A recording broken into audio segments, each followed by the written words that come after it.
British Treasury ministers have admitted to drawing up contingency plans for a Greek bankruptcy. The International Monetary Fund says Spain needs to take more daring measures to save its ailing economy. And things don't look much better for Ireland, Italy or Portugal. Is the euro doomed, and how likely are suggestions of a eurozone breakup? I'm hmmm, and you're watching another edition of News Analysis. The Greek government is pushing for new austerity measures to secure a €12 billion loan from the European Union and the International Monetary Fund. It's the latest tranche of a €110 billion aid package that Greece needs to pay to creditors of its huge debts. Athens says without a new bailout, it will be heading for bankruptcy, but many Greeks appear to prefer that option to further austerity. Thousands of people have staged mass demonstrations, strikes and even riots over the past weeks to protest the cuts. Some countries inside the EU are also unwilling to contribute to a new rescue package for Greece. They believe Athens should instead be allowed to default its debts and leave the Eurogroup of nations. British Treasury ministers have admitted that they are already drawing up contingency plans for a Greek bankruptcy. But analysts say should that take place, Greece will not suffer alone. They've warned that the implications of the default will go far and wide, with ultimate burden falling heavily on the US and British banks because they are so deeply tied into the world financial system. It will also raise the cost of borrowing for other struggling Eurozone countries, forcing them to default in turn. This raises questions that whether the euro will survive in its current form. Former British Foreign Secretary Jack Straw has warned that the euro is facing a slow death and it's better that its end come quickly rather than gradually. The Centre for Economics and Business Research goes further, predicting that the eurozone is almost certain to break up within 5 years. To avoid that, the IMF has warned that it's time for European countries to take a decisive action and turn themselves into a fully integrated monetary union. It says failure to do so could rapidly spread the tensions to the core of the euro area and result in large global spillovers. Well, time to put to the discussion the issue of the Eurozone crisis. Now joining us live from London is Professor of Economics Rodney Shakespeare. Secretary General of the CIPI Foundation, Paolo Raffuna, is in Brussels joining us, and economic analyst Michael Burns live in New York. I'd like to welcome you gentlemen on this edition of News Analysis, and I'll start in London. Rodney Shakespeare. Rodney, Greece needs this aid, the latest tranche of the EU and the IMF's €110 billion aid package by July, to be able to keep up with payments to the creditors of its huge debts, which amount to €30,000, we're hearing, per person. So you borrow a huge amount of money to pay your huge debts. Is this not a vicious circle? Greece needs that money, and it needs the debt like it needs a bullet in the head. The essential problem is a system which over 60 years has built cycles and increasing cycles of debt, so the debt has become unrepayable. And in your introduction, you mentioned Greece, Italy, Portugal, Spain, but you didn't mention Ukraine or Luxembourg, which is also in your headlines tonight. You've not mentioned the individual states of the USA. Debt has built up all the way around. The best thing that could happen now for Greece is to default. And yes, don't blame Greece for the consequences.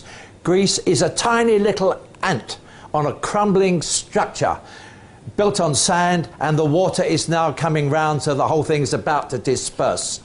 It cannot be, there's no recovery possible. Greece has to look out for itself, and so the answer is, well, it should default, and yes, the euro is probably going to collapse. Let's go to Brussels now. Mr. Paolo Raffuna, things are looking as if this bailout is not going to work out. And it looks like, as one writer put it in an article, the question on the bailout has now changed from will they go ahead with this bailout to should they go ahead with this bailout. Do you agree? Yes, definitely yes. The problem is that we're trying to cure the the sickness with the wrong medicine. The bailout is not the solution. Greece is a small country, as it was just said, and although it is a huge debt, it can handle through a default and then a restructuring, which will be more beneficial to the Greek people at the end of the story than the bailout. The bailout is humiliation.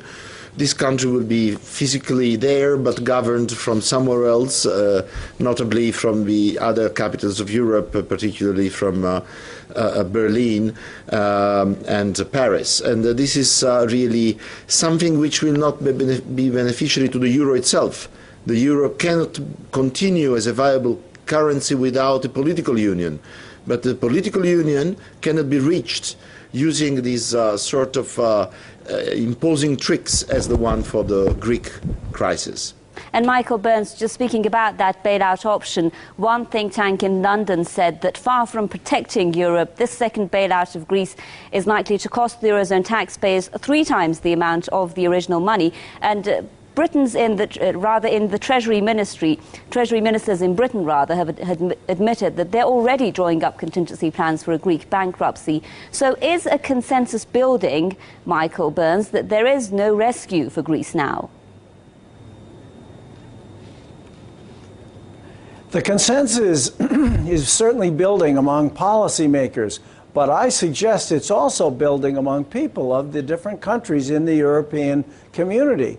Greece has a socialistic background, and the people are saying, has the IMF, has Goldman Sachs, has these international bankers, have the international bankers put us in a state of peonage, like a feudal lord with us being vassals. And this is being reflected in conversations taking place on the street. So I have to agree with both your correspondents and add, on my part, that I think the disease is becoming fundamental to the vitality of the West.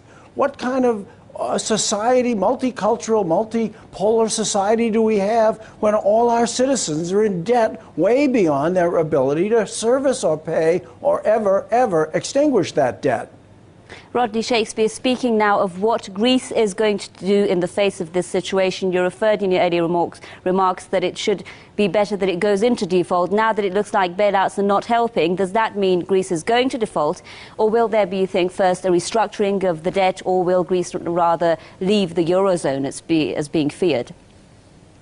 Well, first of all, I'd like to thank Michael Burns for the use of the word peonage or serfdom.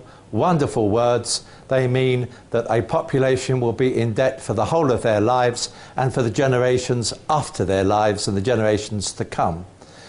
An attempt is made tonight to get a vote of confidence in the Greek Parliament. It will make no difference because there is no vote of confidence coming from the Greek people. And the line has to be drawn. Do you start selling off the Athenian, the Parthenon? Do you start selling off the Greek islands and the Greek telecommunications and their roads and their bridges, all for the sake of a corrupt financial elite which cares not one iota for the interests of ordinary people? In the United States, they could easily solve their problem by 2 measures. Bring back the troops from abroad, and secondly, use interest-free loans to rebuild their public capital projects. There's nothing new in either solution.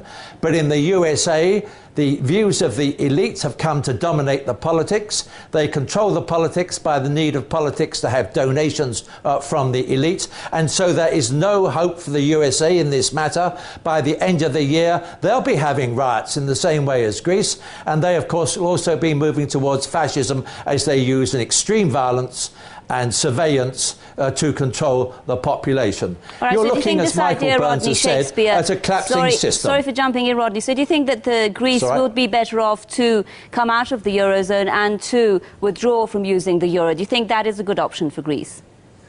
It's not really about what it ought to do. It is going to happen. The events are moving in such a direction now that Greece will be defaulting and Greece will be coming out. All right, and speaking of the repercussions of that move, Paolo, economists are saying Greece's exit from the euro would be disastrous for French especially and German banks. They're heavily exposed to Greece. That's exactly why they're saying that shouldn't happen. What do you think? Yes, definitely it is the truth. The truth is that German and French banks, but also Belgian banks, have been playing around with the Greek debt for a long time, and have been also ensuring themselves very heavy commissions on the handling of that debt. And now they're crying that if Greece will decide in a sovereign way, which means declaring default, this will be a tragedy for the other European banks. Well, I think that each of the European countries should start counting on itself, on its own mistakes, and it is unjust now to charge the Greek population with the faults which certainly exist within Greece, but have been supported, if not even exploited, by foreign interests. And now, for once more, we want the Greek population to pay for the third time for the foreign mistakes. And the euro excuse is absolutely ridiculous. I mean, nobody believes in it. Nobody believes in it in Greece, but nobody believes in it in Germany, where the population of Germany is fed up with supporting this euro policy. And we see it with looming perspectives in elections for Mrs. Merkel. Michael, let's talk about the possibility of a Eurozone breakup or of the euro plunging. The European Central Bank has said that there will be considerable risks for a member that tries to restore its old currency and lets go of the euro. They've said, for instance, basic financial transactions like simple loans, mortgages would have to be reorganized, never mind the multi-billion euro international business deals.